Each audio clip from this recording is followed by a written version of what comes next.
Hi అండి అందరికీ welcome to my channel the Vimla's vlogs. ఈరోజు మనం ఆంధ్ర స్టైల్ కొరమేను పులుసు ఎలా చేయాలో చూద్దాం. ఇది టేస్ట్ అయితే అదిరిపోతుందండి.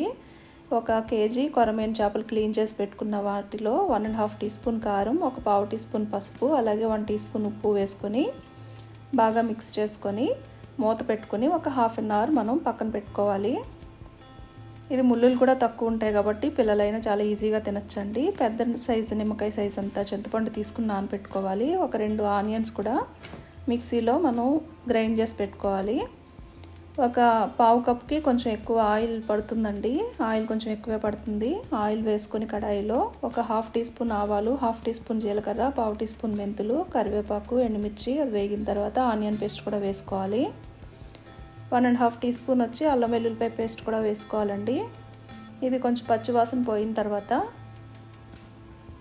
తగినంత ఉప్పు, పావు టీ స్పూన్ పసుపు, అలాగే 2.5 టీ స్పూన్ల కారం, 1.5 టీ స్పూన్ ధనియాల పొడి, 1.5 టీ స్పూన్ గరం మసాలా, అలాగే ఒక హాఫ్ టీ స్పూన్ జీలకర్ర పొడి కూడా వేసుకుని బాగా ఫ్రై చేసుకోవాలి. తర్వాత ఒక పెద్దది టొమాటో కూడా చిన్న ముక్కలు కట్ చేసుకుని ఒక 3 పచ్చిమిర్చి కూడా చీలికల కింద కట్ చేసుకుని వేసుకున్నాను. చేపల పులుసులో పచ్చిమిర్చి బాగుంటుందండి, పులుపది పట్టి.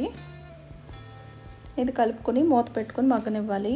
పైకి ఇంకొండి పక్కన నూనె తేలుతుంది కదా, ఆ టైంలో మనం మిక్స్ చేసుకున్న చేప ముక్కలు ఉన్నాయి కదండి, అవి ఒక్కొక్కటిగా మనం పరుచుకోవాలి.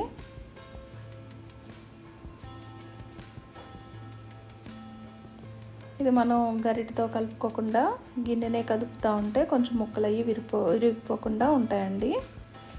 తర్వాత చింతపండు రసం తీసుకొని ఆ చింతపండు రసం కూడా వేసుకోవాలి. ముక్కలు మునిగే వరకు పోయాలి.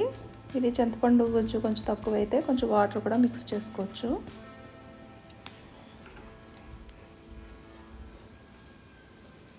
ఇది వాటర్ ములిగిలా ఉంటేనే ముక్కలకి ఉప్పు కారం అన్నీ కరెక్ట్గా పడతాయండి, చింతపండు ఇవన్నీ కూడా.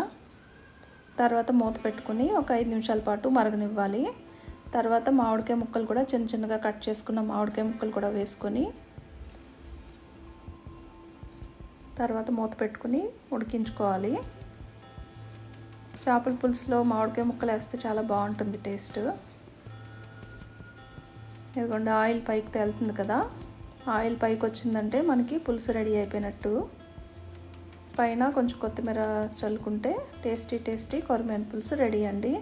ఇది మనం మార్నింగ్ చేసుకుంటే మధ్యాహ్నం చేసుకుంటే సాయంకాలంకి టేస్ట్ అయితే చాలా బాగుంటుంది. మన పెద్దవాళ్ళు కూడా అంటారు కదండి, చేపల పులుసు అయ్యి నెక్స్ట్ డేకి చాలా బాగుంటుందని.